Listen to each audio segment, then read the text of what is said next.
후쿠시마 원전 오염수 방류가 임박한 가운데 국제원자력기구 IAEA 조사의 잘못을 지적하며 릴레이 토론에 나선 국회 농림축산식품해양수산위원회 안호영 더불어민주당 의원, 재선 국회의원, 더불어민주당 원내부대표, 정책위원회 부의장 역임.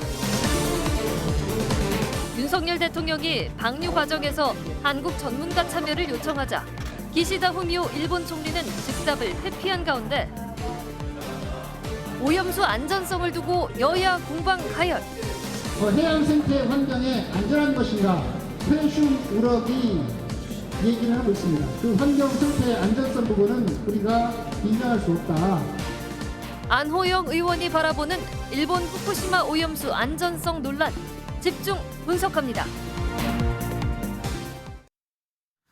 네, 더불어민주당 안호영 의원 자리에 함께하고 계십니다. 안 의원님 어서 오십시오. 네, 안녕하십니까? 네, 장마로 인한 피해가 큽니다. 지역구인 전북 지역도 이번 장마로 피해가 크죠? 네, 그렇습니다. 지금 500mm 이상의 물폭탄이 내렸고요. 네. 전북 지역 전역에 걸쳐서 인명과 재산 피해가 있습니다. 저희 지역에도 큰 피해가 있어서 걱정이 많은데요. 네, 우리 주민들 정말 깊은 위로의 말씀을 드리고 모든 관계기관이 협력해서 더 피해가 커지지 않도록 신속하게 대비하고 또 그 피해 복구를 할 수 있도록 최선의 노력을 네. 다해야 되겠습니다. 정치권도 여야할 것 없이 이런 어떤 자연재해 피해만큼은 힘을 합쳐야겠습니다. 당연히 그렇게 해야죠. 네, 오염수 방류 문제 여쭤볼게요. 일본 후쿠시마 오염수 방류이 빠르면 다음 달 중에 개시될 것이다 이런 얘기가 나오는데요. 나토 정상회의 열리는 리투아니아에서 한일 정상회담 가졌습니다. 기시다 후미오 일본 총리는 윤석열 대통령이 우리 측 전문가의 방류 점검 과정 참여 요구에 대해서 확답을 하지 않았습니다. 네. 먼저 후쿠시마 오염수 방류 관련한 한일 정상 간 만남에 대해서는 어떻게 보셨나요?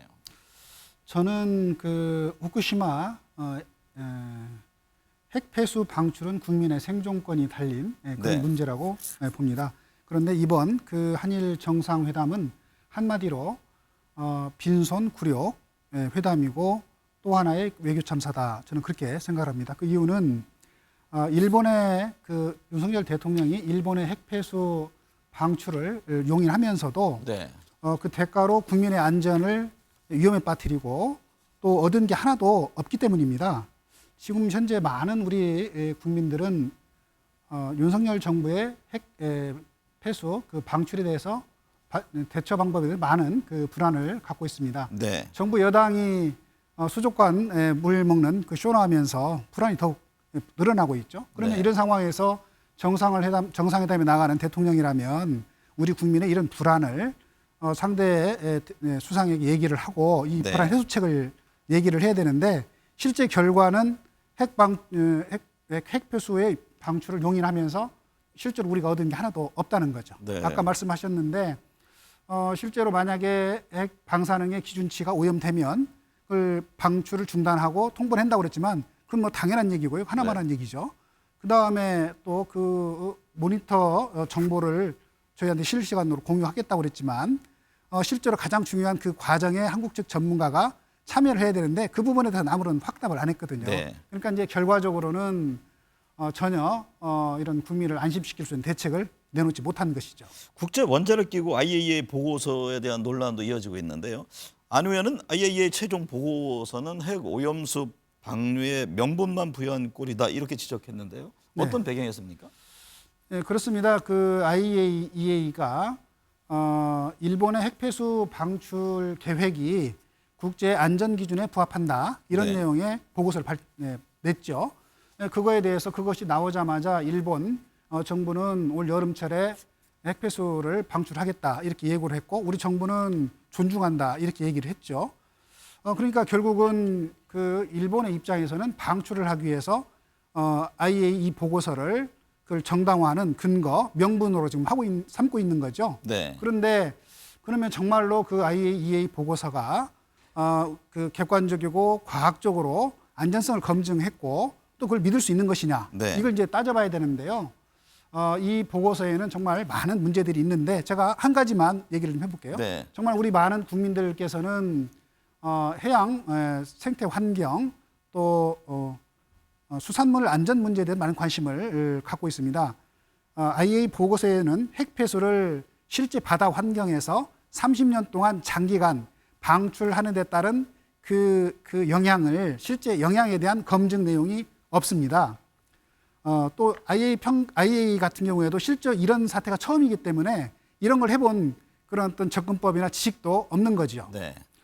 그래서 또 이 IAEA 보고서 같은 경우에는 지금 그 후쿠시마 해역에는 세슘으로 오염된 그런 그 우럭이 발견되고 있고 또 많은 수산물이 발견되고 있는데 네. 그걸 설명할 수가 지금 없다는 거죠. 네. 그래서 이렇게 플랑크톤이나 또 새우나 해양 생태에 대해서는 장시간의 시간에 걸쳐서 충분한 시간을 가지고 자료를 갖고 검토를 해야 되는데 지금 그러지 않았기 때문에 네. 그걸 신뢰할 수가 없다. 그럼에도 불구하고 또 IAEA가 그 보고서에 대해 책임을 진지 않나 또 이렇게도 얘기를 했거든요. 네. 그러니까 결과적으로 그 명분만 방출에 대한 명분만 만들어졌고 신뢰는 받지 못하는 이런 보고서다. 이런 네. 취지입니다.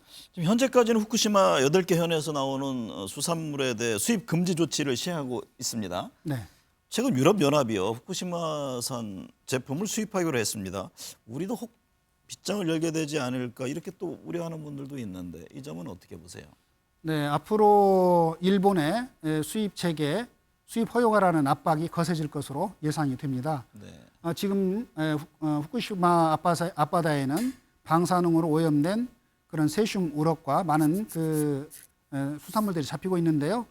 우리 국민들께서는 정부가 혹시라도 수입 체계를 허용하지 않을까 걱정이 많습니다. 정부도 수입하지는 않겠다는 밥지인과 입장은 분명히 했죠 지금. 그런데 네. 이제 문제가 뭐냐면 정부가 그렇게 얘기를 했는데 이렇게 얘기를 한 겁니다. 안전성이 입증 안 되면 수입 허용을 하지 않겠다. 네. 그리고 수입 금지와 오염수 방류 문제는 별개의 문제다라는 게 지금 현재 정부의 입장인데 네. 근데 이것이 그러면서도 지금 일본의 핵폐수 방출을 용인하고 있단 말이죠. 네. 그런데 이런 정부의 태도는 그야말로 그 논리가 모순이 되고 또 일본이 WTO에다가 그 허용하라는 소송을 걸게 되면 대단히 불리한 행보를 했다는 겁니다. 네. 왜냐하면은 지금 WTO 상의 위생 경협 검역 협정상 수산물 수입 금지를 하는 나라가 그 수산물 수입이 금지가 정당하다는 과학적 근거를 제시하도록 돼 있는 겁니다. 네. 그러니까 이제 우리나라가 그 입증 책임이라든가 이게 우리한테 있는 거죠. 네. 이런 상황에서 우리나라가 핵폐수를 방출을 해도 후쿠시마 해역이 안전하고 거기에 있는 수산물도 이렇게 안전하다 그러면 우리가 그걸 반대할 아무런 그 근거가 없어지지 않습니까? 네. 그러니까 정말 우리 정부가 수산물 이런 그 수입을 금지하려고 하는 의도가 있다면 이 방출에 대해서 안전성이 확인될 때까지는 방류해서는 안 된다라고 네. 명확히 얘기를 해야 되고 네. 최소한 동의는 안 했어야 된다. 네. 이런 상황입니다. 서울 양평 고속도로를 둘러싼 갈등도 이어지고 있는데요. 여야 입장차가 확연히 다릅니다. 원희룡 국토부 장관 백지화를 선언했는데 논란의 핵심은 뭐라고 보십니까? 그렇습니다. 지금 서울 양평 간 고속도로는 양평 군민이 15년간 정말 수건해온 그 국책 사업인데요. 문제는 2021년도에 이 사업에 대해서 예타가 통과가 됐어요. 네. 그리고 정상적으로 잘 되다가 갑자기 윤석열 정부가 들어서자마자 이게 갑자기 그 종점이 바뀌었어요. 정부는 지금 결론이 난 게 아니다. 진행 중이다라는 입장이잖아요. 네? 결론이 난 게 아니다. 진행 아니죠. 중이다라는. 그것은 이제 물론 진행 중이긴 한데 네. 지금 그거에 대해서 전략 환경 영향 평가를 하는데 전략 환경 영향 평가를 할 때 그 종점을 지금 그 양서면에서 강상면으로 바뀐 종점을 가지고 하겠다는 거니까 이거는 그것만 가지고 하는 거니까 바뀐 거죠. 그런데 이제 그 종점 부분에 지금 뭐 의혹이 제기되는 바와 같이 대통령 처가에 그 땅들이 있는데 땅의 넓이도 상당히 축구장 뭐 5개 정도 규모로 크고 또 거기에 이제 나들목도 2개가 또 생기는 상황이 되다 보니까 특혜옥이 생긴 거죠. 네. 그러면 정부 입장에서는 당연히 이건 당연한 거니까 이것을 합리적으로 투명하게 설명하면 되는데 백지화라니까 더 사실은 이제 그 의혹이 더 불거진 거죠. 커진 네. 거죠. 여기서 가장 핵심이 되는 것은 왜 그러면 바뀌었고 누가 어떻게 바뀌었는지인데 지금 이제 누가 원해서 바뀌었는지 부분에도 지금 정부가 거짓말을 하고 있어요. 그러니까 네. 처음에는 양평군 양평 주민이 원했다고 그랬다가 그게 아니니까 이제 용역회사가 보고서를 내셌다고 했는데 그 보고서 네. 제출을 못하고 있어요. 또 그리고 예타가 통과하는 이런 대형 국책 사업은 이게 쉽게 바뀌는 게 아니에요. 바꾸려면 타당성 재조사 같은 적법한 이런 절차를 거쳐야 되는데 그런 자료를 전혀 내놓지 못하고 있습니다. 네. 당내 상황 살펴보겠습니다. 혁신안을 둘러싼 논란이 이어지고 있습니다. 1호 쇄신안인 불체포 특권 포기 서약에 대해서 의원총회에서 추인을 받지 못했습니다. 과연 민주당이 제대로 된 혁신을 하겠느냐 이런 지적이 나오는데요. 이에 대한 입장은 어떻습니까? 저는 그 제대로 된 그 혁신을 하고 네. 또 성과를 낼 거라고 봅니다. 왜냐하면 지금 민주당이 많은 국민들로부터 실제 이제 불신을 받고 있고 신뢰 회복을 위해서 혁신해야 된다는 것은 그 혁신해야 된다는 것이 절박하다는 것은 다 알고 있거든요. 네. 그런데 이제 이런 그 불신을 받는 이유 중에 하나가 이런 그 불체포 동의안의 그 행사 과정에서 이 방탄 비리를 옹호하는 방탄 국회를 한 거 아니냐라는 네. 점에 대해서 지금 혁신위가 그렇다면 그 불체포 동의안을 포기해야 된다 이렇게 제안한 거거든요. 네.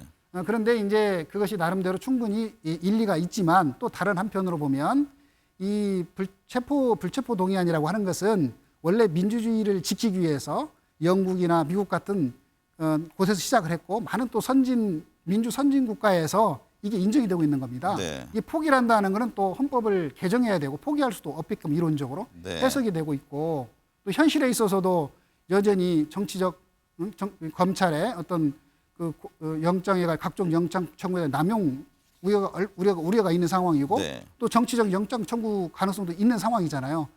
그래서 이제 반대 의견도 있는데 또 한편으로 보면 어쨌든 이 문제 때문에 우리 국민들께서 우리 민주당을 이렇게 비판을 하고 있고 또 민주당 입장에서도 정치가 결국은 국민을 이길 수는 없는 거기 때문에 네. 제가 봤을 때는 아직 논의 중에 있습니다만은 결국은 조화롭게 해서 국민의 눈높이에 맞는 그런 결론이 나오도록 아마도 그 정치력이 네. 발휘되지 않을까 이렇게 생각합니다. 이재명 대표와 이낙연 전 대표 오는 19일 비공개 만찬 회동을 갖는다고 하는데요.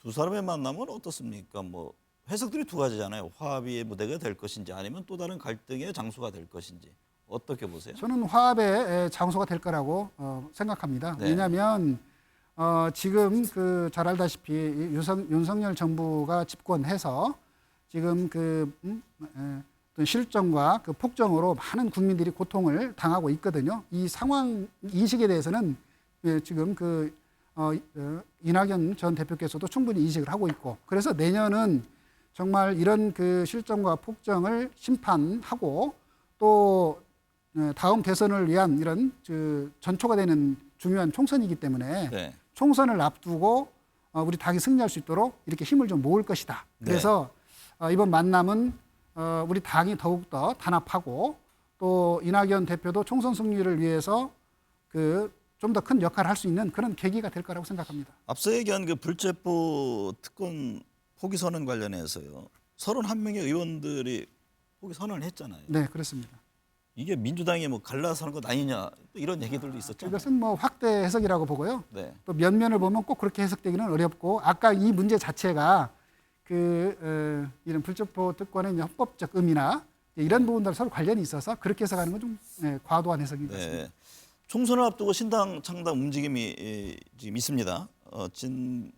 금태섭 전 의원 또 양양자 의원 등이 움직이고 있고 정의당도 새로운 움직임을 보이고 있는데요.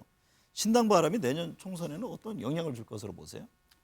네, 지금 최근 여론조사에 의하면 43%에 달하는 국민들께서 신당에 대한 기대를 표시했고 또 많은 무당층들도 많이 있습니다. 그런 네. 점에서 보면 사실은 이제 기성 정치에 대한 그 실망들이 있고 그래서 그런 점은 이제 기성 정치를 하는 우리 입장에서는 좀 반성해야 될 부분이 많이 있다고 보고 네. 이런 국민들의 그 신당을 바라는 새로운 정치를 바라는 그런 바람을 잘 받아 안아야 된다 이렇게 생각을 합니다. 네. 그런데 실제 그럼 과연 성공할 거냐 이거는 좀 다른 문제라고 봐요. 왜냐하면 지금 우리 정치 구조가 양당 중심의 그 소선거구제를 하고 있거든요. 이 상황에서 3당이 성공한다는 것은 역사적으로 봤을 때 쉽지 않고 실패했고요. 또 실제로 또 신당이 성공하려고 그러면 국민 눈높이에 맞는 새로운 가치와 비전, 정책을 내세우고 또 그걸 감당할 만한 사람이 있어야 되는데 지금 그 신당에 그럴 만한 사람들이 있을 것인지는 아직은 알 수 없거든요. 네. 그래서 이제 그거는 한참 미지수다. 네. 두고 봐야 될 일인 것 같습니다. 선거 때마다요 물갈이 인적 쇄신 얘기가 나옵니다. 호남 지역구시잖아요. 네. 386 용태로 운동 좀 여러 가지 안이 분출하는데 인적 쇄신 요구에 대해서는 어떻게 듣고 계세요? 이렇게 봐야 될 것 같습니다. 지금 정치는 정당이나 그 정치인 같은 경우는 결국 그 국민의 요구나 또 시대의 변화에 잘 대응 따라가야 된다고 봅니다. 만약에 이제 그렇지 않으면 결국 국민의 선택을 받을 수가 없게 되죠. 특히 선거 때가 되면은 국민의 눈높이에 맞는 변화 이런 쇄신 방안에 대한 그 요구가 그래서 나온다고 봅니다. 네. 우리 민주당에서도 이해찬 대표 때 시스템 공천 제도를 만들어서 여성, 청년 또 새로운 인물들이 질서 있게 우리 당에 참여할 수 있도록 그런 변화를 수용을 했어요. 네. 지금 이재명 대표님께서도 마찬가지입니다. 이 시스템 공천 제도를 기본으로 하면서도 또 새로운 변화를 좀 추구를 해야 되는 게 현실이고 그래서 이제 혁신위원회를 만든 거거든요. 네. 그래서 이제 혁신위원회가 인적 쇄신을 포함해서 당의 전반을 국민 눈높이에 맞게 바꿔나가는 전제 작업을 하고 있기 때문에 네. 아마도 이 부분에 대해서도 일정 정도 어떤 그 변화안이 나오지 않을까 이렇게 생각을 하고 있습니다. 내년 총선 구도는 어떻게 전개되리라고 보세요? 핵심 이슈는 뭐가 될까요? 그러니까 내년은 결국은 이제 윤석열 대통령 집권 지금 2년 차이기 때문에 중간 4월 총선은 중간 평가라고 이렇게 봐야 될 것 같습니다. 네. 여당 입장에서는 당연히 국정 안정과 야당의 발목 잡기가 있으니 여당이 힘을 실어주라 이런 얘기를 할 거고요. 야당 입장에서는 윤석열 정부의 독선과 또 실정을 비판하면서 견제할 수 있도록 네. 힘을 실어달라 이렇게 얘기를 할 건데 결국 어떤 게 핵심적인 쟁점이 될 거냐 이거에 대해서는 결국 우리가 국민의 그 눈높이 우리 국민이 바라는 국민의 이익 관점에서 어떤 게 국민의 이익인가라는 관점 봐야 될 것 같은데요. 네. 지금 뭐 알다시피 윤석열 정부가 현재 하고 있는 여러 정책들을 보면 국민 대다수가 반대하는 후쿠시마 핵폐수 방출을 용인하는 이런 정책을 하고 또 민생 위기 속에서 실업급여 폐지를 주장하면서도 대통령의 공식 그 외교 순방에 김건희 여사가 명품 쇼핑 이런 네. 또 논란이 좀 일고 있어요. 또 대통령 처가에 이익 의혹이 있는 네. 이런 양평 고속도로 이런 문제들이 계속 발생을 하고 있습니다. 네. 그래서 이게 정말 국민을 위한 정부인가 이런 걸 아마 많은 국민들께서 생각하고 있을 거라고 봅니다. 이런 민심이 내년 아마 그 총선에서 윤석열 정부의 어떤 이런 무능 또 이런 폭정에 대한 냉엄한 그 심판이 있지 않을까 이렇게 네. 봅니다. 갈등과 충돌의 정치권도 한 목소리를 내야 할 때가 있습니다. 외교안보 분야에서 특히 그런데 지금은 확연히 엇갈립니다. 장맛비 피해 방지 대책 등에서는 함께 지혜를 모았으면 합니다. 오늘 말씀 감사합니다. 네, 고맙습니다.